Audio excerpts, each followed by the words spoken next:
1947 all day. Welcome to T47's Rugby League Stats, revisiting as much Rugby League information as possible.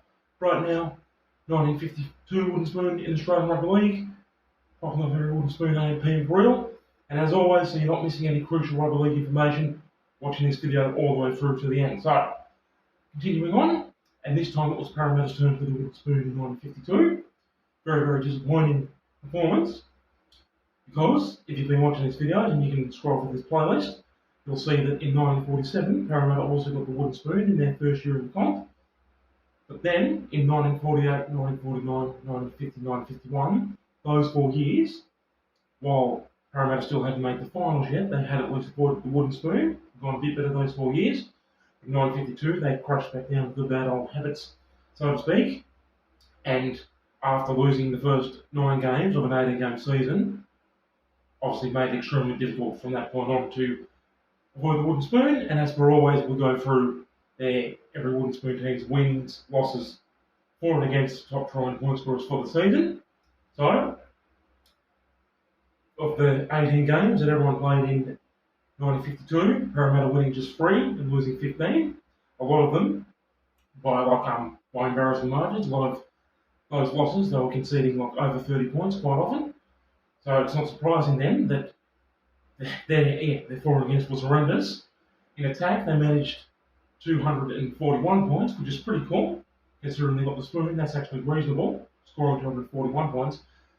But in defence, they conceded a monstrous 423 points from the 18 games. So for and against, minus 182 points. So completely unacceptable. A bit better though in the try and point scorers. The leading try scorer for them, a player called Mitchell Wallace, and he picked up 9 tries for Parramatta in the 1952 season. And then the leading point scorer, I usually only say one leading point scorer, but they had 2 players sharing the goal kicking, and both got sort of like a few handfuls of points here and there. There was a player called Bob Hobbs, yes, unusual name, but his name was in fact Bob Hobbs, and he got 4 tries, 32 goals for 76 points for Parramatta in 1952, and the other goal kicker, his name was Ian Johnston, and he also got 4 tries and 25 goals for a total of 62 points. So they did at least have 2 players get a half-decent amount of points, but that was pretty much the only thing that they did have to write home about. They did have to celebrate, because like I just said, as we move into the most embarrassing moment and the moment in the sun, which we do for every wooden spooner. The most embarrassing moment, like I just said, how they lost the first 9 consecutive games in 1952. And then the moment in the sun, obviously, is the 3 games that they did win. So over the second half of the season, they did at least manage to conjure up 3 victories. Far too little, far too late, and it wasn't going to be anywhere near enough to avoid the wooden spoon. Those 3 wins that they did have left them on 6 competition points at the end of the season. And the team who finished second last in 1952 was Canterbury, and they had 11 competition points for the season. So Parramatta picking up the wooden spoon by a whopping 5 competition points. That's a lot. It's a long way to get the spoon. It's not a matter of luck. They might have avoided it all year, and then they lost the last few games and avoided it. It was a matter of they were trapped right down the bottom of the ladder, and then they were trapped in their little box in last place. There was no way up and no way out, and they couldn't see any way to get out of last rung on the ladder, unfortunately. So the only 3 games that they did win, so finally their first win of the season, 1952 round 10, they beat East 25 points to 9, which was a shock because East finished mid-table, and that's a 16-point margin over one of the better teams. Then in 1952 round 12, they beat South by the unusual scoreline of 9 points to 3. And like I always say, at the time tries used to be 3 points. So for Parramatta, it's 3 unconverted tries, and for South, it's 1 unconverted try.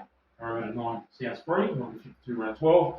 And the final game that they won for the season, a 1-point thriller, a 1-point triumph in 1952 round 16, defeating Balmain 14 points to 13 at Leichhardt Oval. So there you go.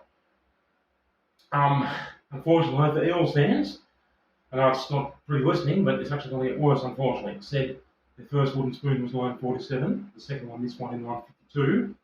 Third's only 2 years later in 1954, but stay tuned. It's obviously I'm going for all the wooden spoons, and it's not too far away from now, but in a few videos from now, Parramatta are actually going to get 6 consecutive wooden spoons, believe it or not. They actually picked up 6 straight wooden spoons. So, in their very early days, they're going very, very tough indeed. So, there's another one popped off out of the way. If you're still watching all the way to the end like requested, thank you so much for not missing any essential rugby league information. Thank you so much for polarising, brutal, continued support. The Boyle Day handling that business. Next wooden spoon 1953 is Western Suburbs, B47.